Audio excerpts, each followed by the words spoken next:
Brothers and sisters, we're going to outline a 7-step program to build our innate immune systems.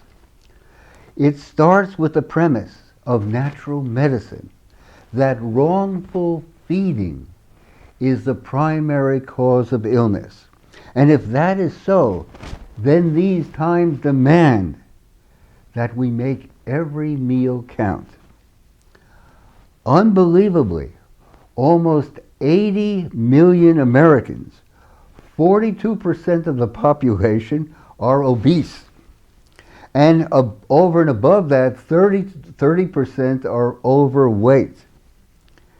Is it any wonder then that disease sweeps through a population as imbalanced as this? Worldwide, a total of 641 million people were obese in 2014. Think on it. Nearly twice the population of the United States are obese. The latest data show that U.S. life expectancy has declined. It's declined year by year over the last 3 years. And tragically enough, this is largely driven by deaths from drug overdose and suicide. The U.S. has the lowest life expectancy among comparable countries. At the top we have Japan, Switzerland, Australia, France, Sweden, and ranking 12th at the bottom is the U.S. Let's also note that the birth rate here is the lowest since they began keeping records back in the 1890s. And also, it's been below replacement since 1971. So we see this as symptomatic of a profound malaise in the soul of this nation. There is the pandemic of cancer, the pandemic of heart disease, the pandemic of high blood pressure, the pandemic of diabetes, the pandemic of obesity, the pandemic of depression, the pandemic of suicide.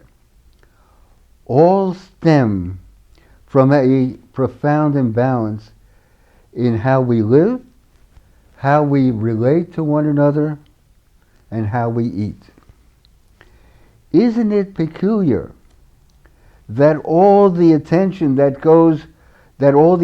goes to one particular pandemic while the rest are neglected?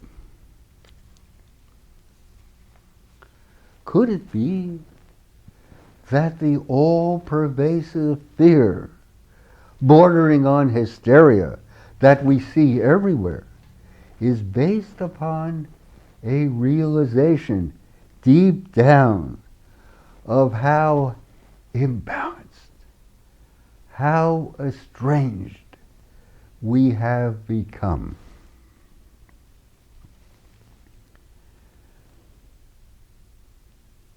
An astonishing 60% of the food Americans eat is ultra-processed. This includes pizza, chicken nuggets, and soda. They contain unnaturally high amounts of sugar, salt, processed oils, and unhealthy fats. This has largely come about since the end of the Second World War.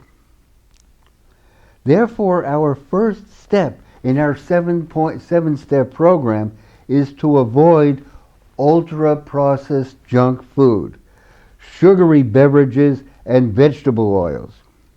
Instead, let's make leafy greens a substantial part of our diet.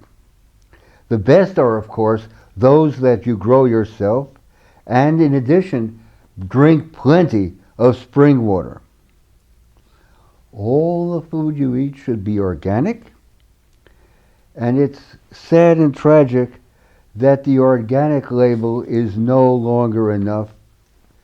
It no longer guarantees that a fruit or vegetable has not been grown hydroponically in chemical soup. The second step is to have a green drink at least once a day. I have it with all of my meals, and this is one of the treasures bequeathed to us from the raw food movement. In 1960, Dr. Kirshner published his classic Nature's Healing Grasses, and since then, Victoria Butenko has promulgated the concept worldwide. In our experience of over 40 years in vegan, vegetarian, live food movement, nothing is as healing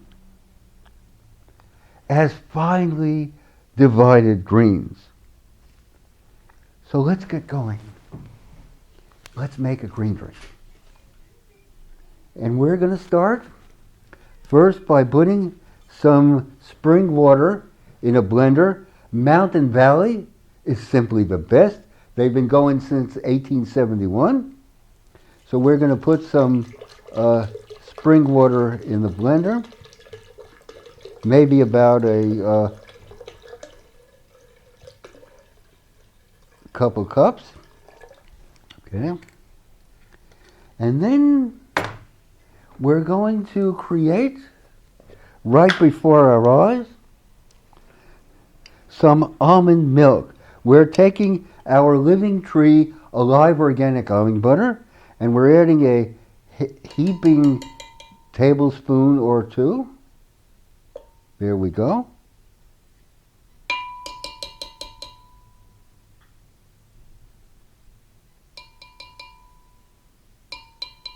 There we go.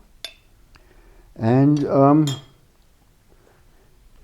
now we'll press the button, watch the magic.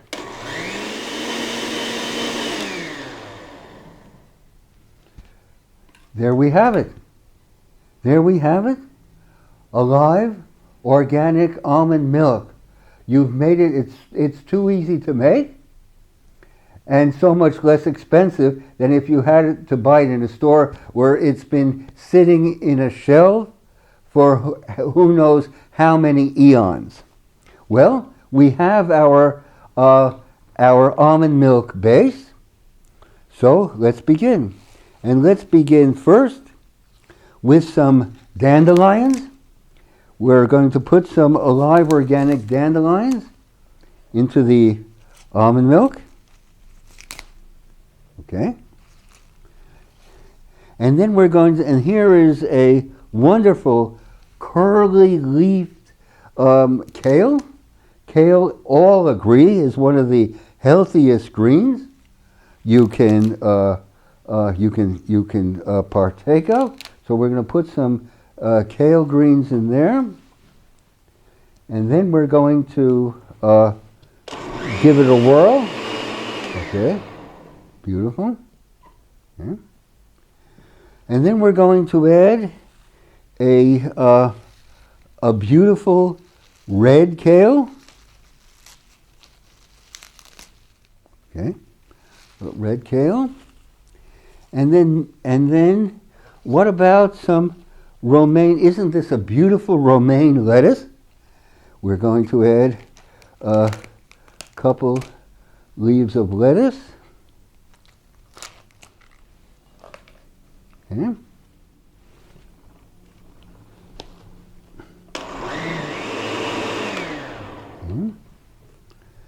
And finally, let's top things off with some gorgeous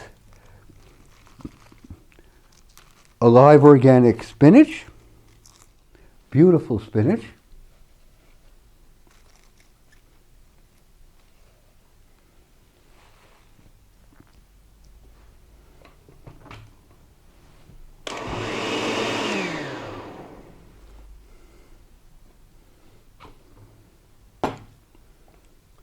And that's it. We have a green drink.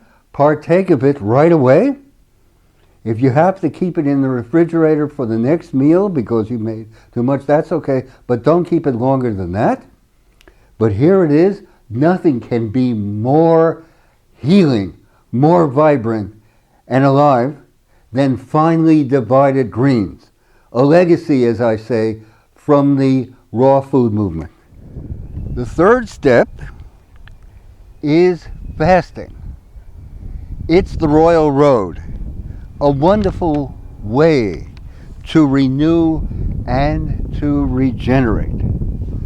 Why not fast on water for one full day each week? Why not make this national? Imagine a one-day fast of healing, renewal, and contrition for these United States. Why not? Nothing is more healing.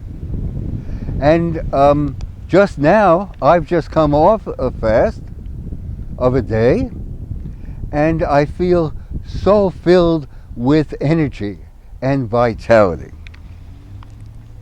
Then there's daily exercise. Why not start with stretches?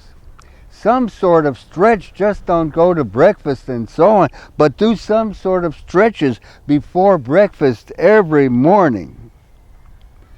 Every morning. YouTube is replete with so many simple sequences that you can follow. So let's begin. Let's begin with some neck rolls, going around like this.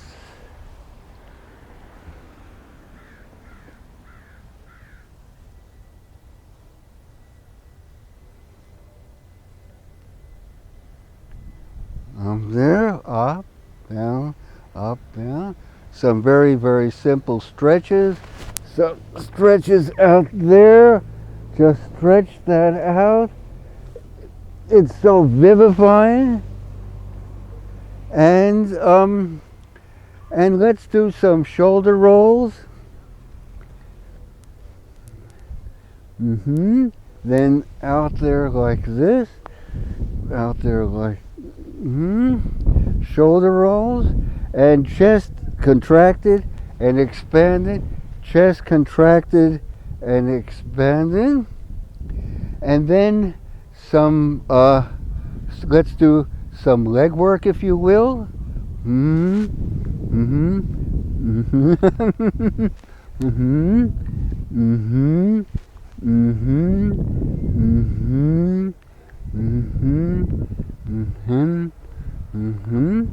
And then some stretches.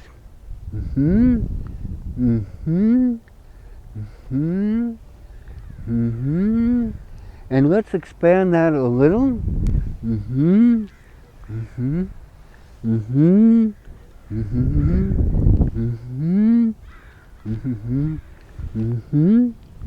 And let's expand that still further.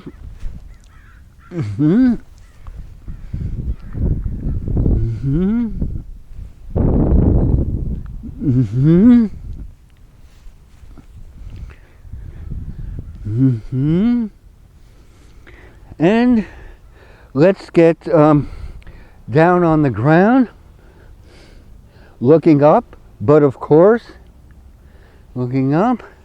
Can we try to keep one's back as straight as possible, please?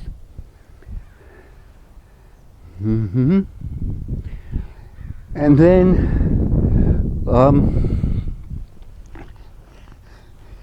here's a wonderful, wonderful stretch, one foot over the other, stretching around like this and like that.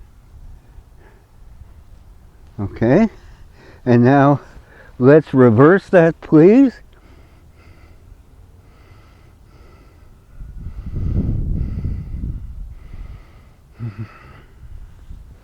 And now, finally, and this is so salubrious, so helpful in avoiding back problems, just a few simple stretches make every difference.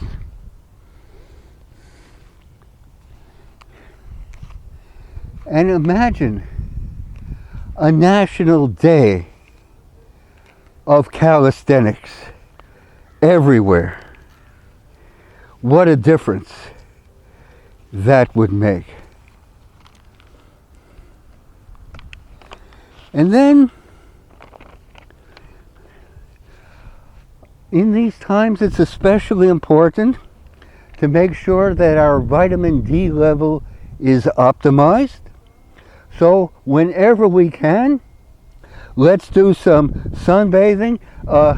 Here in the Bay Area, we're having a cloudy day, which is quite usual, so this is not the ideal time for sunbathing, so don't worry. And then let's think about sauna therapy. This is so vitalizing and important. Make sure that your sauna is hot enough, around 170 degrees Fahrenheit. Finally, the 7th step. Plant a victory garden, as your forebears did during the Second World War. If you live in an apartment, you can still do sprouts in your kitchen or in your windowsill with a southern exposure. Or you could join a community garden, which is wonderful. Getting together with friends and neighbors is so healing and so necessary. So right now, brothers and sisters, please create a springtime garden, replete with lettuce, kale, Swiss chard, spinach, parsley, and celery. Yes, at Living Tree Community Foods, we celebrate victory gardens. It's up to you then. These 7 steps. Avoid ultra-processed food. Sorry, no more chicken nuggets. A green drink, maybe even with every meal. Intermittent fasting. Vigorous exercise, sunbathing, sauna therapy, and victory gardens are the key to building your immune system. Let's go forward. Your comments and suggestions are always so welcome. Thank you indeed, brothers and sisters. A privilege to be speaking with you.